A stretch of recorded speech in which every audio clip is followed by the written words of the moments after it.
Da li ste na prvu prihvatili Sašin poziv? Naravno. Ja sam na prvu, ne znam, jesi ti na prvu? Ja na drugu poslije tebe. Ja sam isto, apsolutno. A mislim, ko ne bi. Ovo je stvarno čast i privilegije. Kako je bila? Ja kažem, danas izviniš se prekida. Ja sam u osnovnoj školi bio kada je Saša izbacio svoj prvi album. On tad je vjerojatno imao 1 godinu ili nije bio rođen. Tako da nekako drago nam je što da se pozvao, meni je posebno drago. Ja Sašu znam baš onako dugo, a drago mi je i zbog njeg, tako da nekako osjetim da i njemu trebamo da damo veliku podršku. On je sad na početku i mislim, meni sam ne zna šta ga je snašlo, tako da njemu svakako treba dati podršku, on je onako neko ko treba da brani boje i mlade, naše mlade strane. Imaš plan. Kako se nosiš sa popularnošću?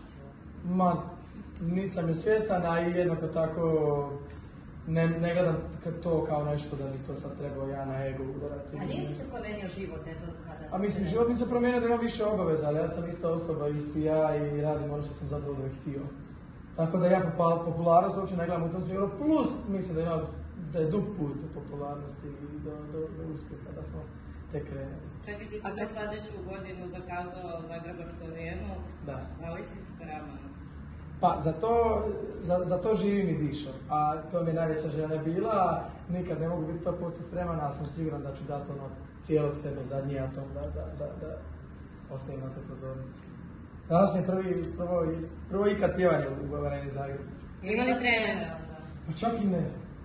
Dok ne izađeš na scenu? Pa može 2 sekunde prve, ali opet sam se sjetim da je to ono što volim raditi i zašto bi si onda uništavao moment. Mirko, da li si možda dao neki savjet mladom kolegi? Pa, jesam dosta savjeta. Ima jedan dobar za album što mi da. Znaš kako, meni jedan prijatelj rekao, kaže, najteže je prvih 30 albuma, posle sve bude lakše, tako da se to njemu isto rekao, znaš. Znaš kako, sve što nekako mogu da mu ja pomognem, ja sam tu, ne samo njemu, nego i mnogim drugim mojim kolegama, ali njemu pogotovo zato što je nekako on vratio tu neku muziku s koju sam ja odrastao, približio je mladima, što je jako lijepo od tebe i hvala ti. Ne, hvala te. A i živeo mnoge stare pesme zapravo, mislim, eto, ja sam vidio da stare generacije i neke pesme čak bio i zaboravio, pa me zanima kako si pravio taj odabir repertoara?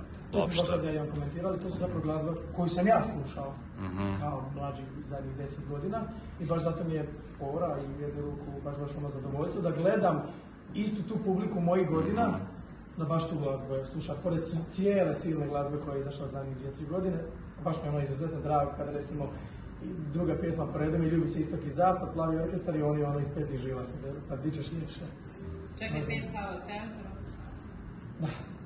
Da li si već odabrao i neke goste? Da. Češ da vam otkriješ? Neću, ali sam siguran, neću ni jednog gosta otkriti, ali sam siguran da će gosti stvarno opravdati svih 5 dana.